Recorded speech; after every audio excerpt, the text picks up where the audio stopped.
guys in Albany because Caitlin Clark's going to be there, and then she'll sell all the tickets so they don't need UConn. Right? Yeah, that makes sense. I think. You have to earn the right to play close to home. And we certainly know how that feels because we've done it so many times, and that's part of having a great regular season. So I think it's challenging for a lot of teams because there's, if you're a West Coast team, you got to go 3,000 miles. If you're an East Coast team, you got to go 3,000 miles. So it's a real challenge for those teams that have to travel that far. But you go where you're told to go, and you play who you're told to play, and and whatever happens. We've won in Lincoln, Nebraska. We won in Dayton, Ohio, Milwaukee, Wisconsin, Pittsburgh, Pennsylvania, Greensboro, North Carolina. So you just got to go where you got to go, and if you're good enough, you keep playing. If you're not, you come home. What's your feelings on your opponent in the first round? Well, as is the case, in these things, when you're talking about the NCAA tournament, there's a lot of unknowns. You can't possibly spend the entire year thinking that every single team. So we've got a week to get caught up on Jackson State, and as I always said, there's no bad teams in the NCAA tournament because you have to win your way in, and we would expect that we're going to have a tough game to play. It's not much different than playing your conference tournament, and you know that every game is going to be difficult. It's just a matter of what degree of difficulty it's going to be. You went to your first Final Four as a 3 seed. That was a long time ago, wasn't it? Yeah. Well, do you sort of like the underdog that you're not expected to get to the Final Four or anything? Who's not expected? We're not expected? Does everybody here know that? Yeah, obviously when you're the number 1 seed, there's an awful lot that's expected of you. But I think what's the difference between being a 2 seed or a 3 seed when you think about it? If you win, you get to play them anyway, if they win. And if you lose, it doesn't matter what seed you were. So we're just glad that we're in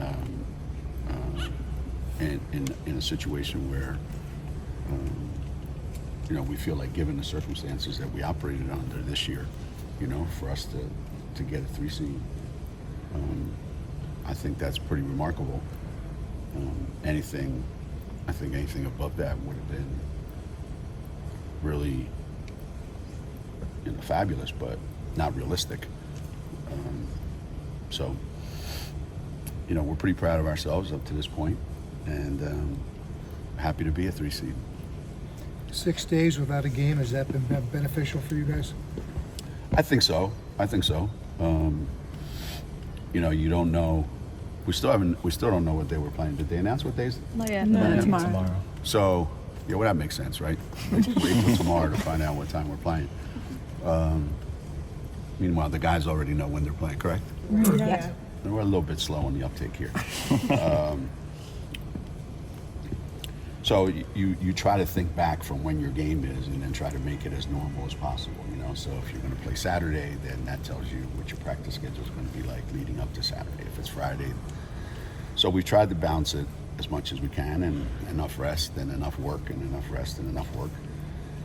And now, starting tomorrow, it's a regular practice schedule week, and we'll be ready to go come this weekend. How's Aaliyah, Geno? Good. I mean, luckily, there was a mask on hand, hers. It was just a matter of letting everything calm down so that it fit and she was comfortable enough breathing. So she's practiced a couple days, and we would expect that she would be 100% come this weekend.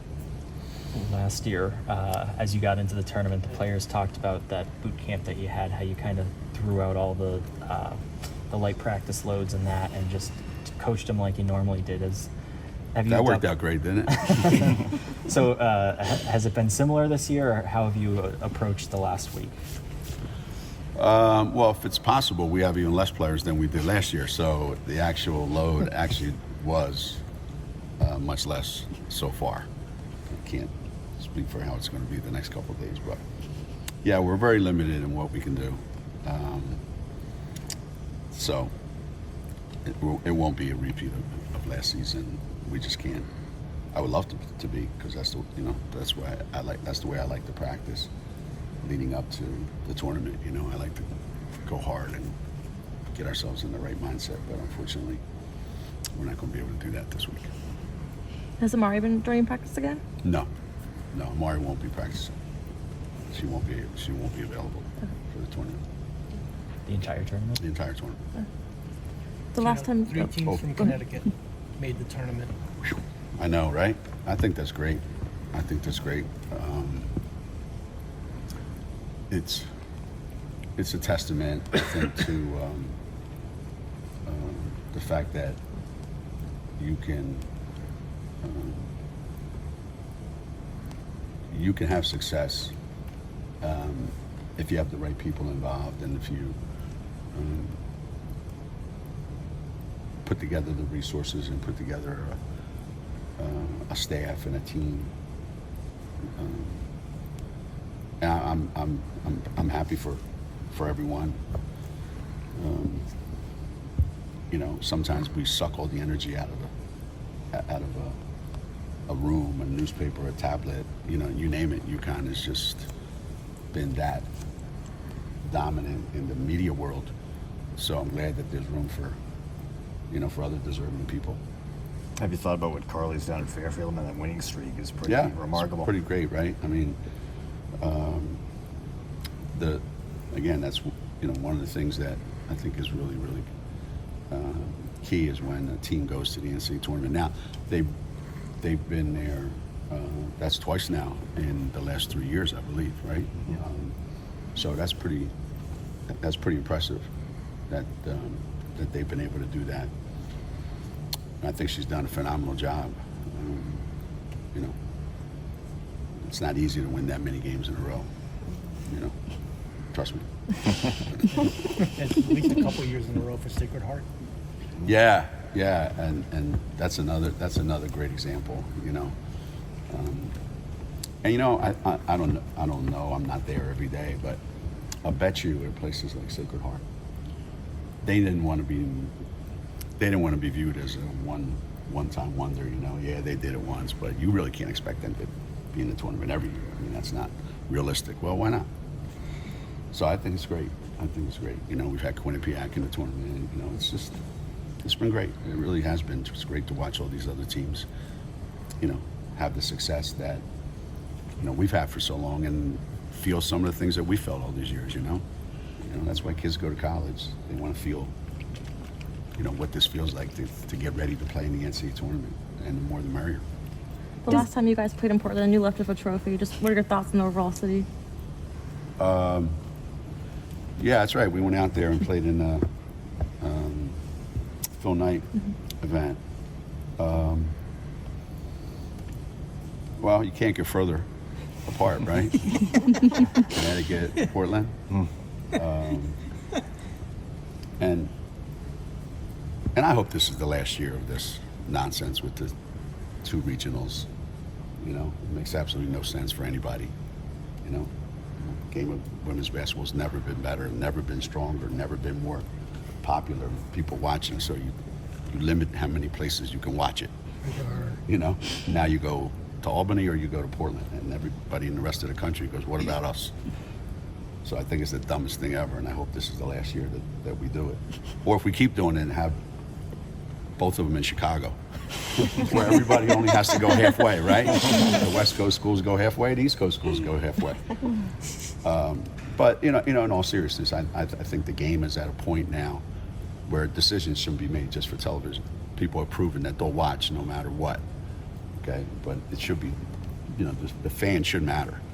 And there's a lot of fans across the country that would love to be able to go to these games, and it's a huge expense to go to these games.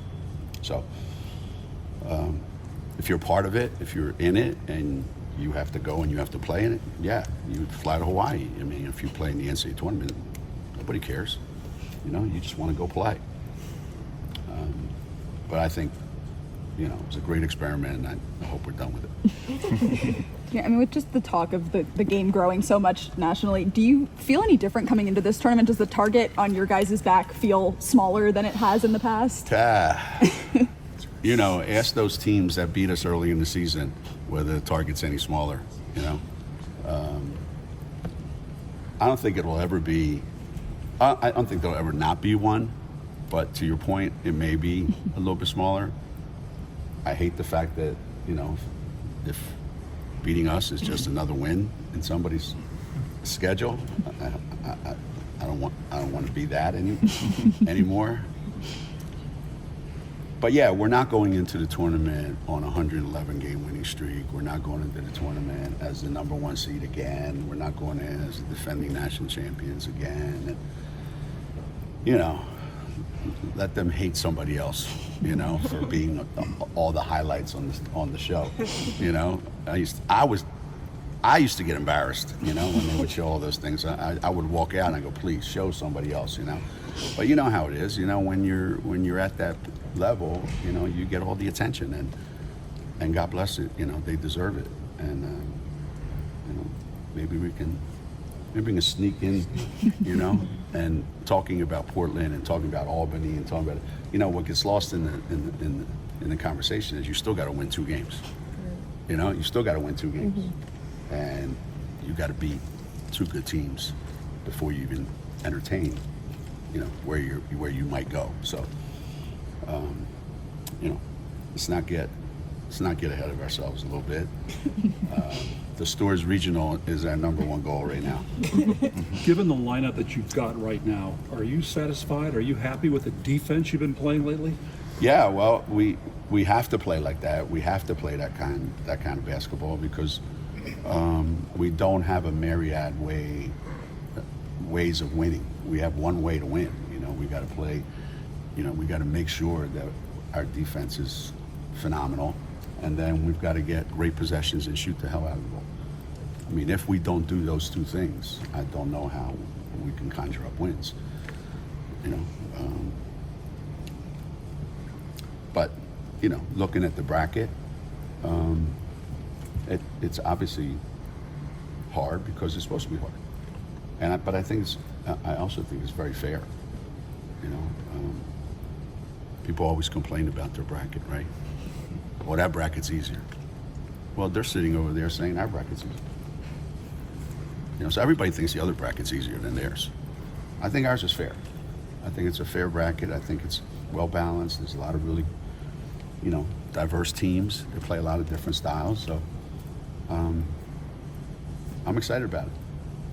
How excited are you that Shay's getting in her first tournament as a head coach? Unbelievable, right? I mean, in a short period of time, what they've been able to do down there. But you knew that her tenacity and her aggressiveness and her competitive spirit wasn't going to take very long. I don't think anybody thought that you'd go down there in year 2, be a 6th seed in the SEC tournament and be in the NCAA tournament. So I just think that's testament to her and Tom. The 2 of them have just been, I think, tremendous. And I'm really, really happy for them, proud for them.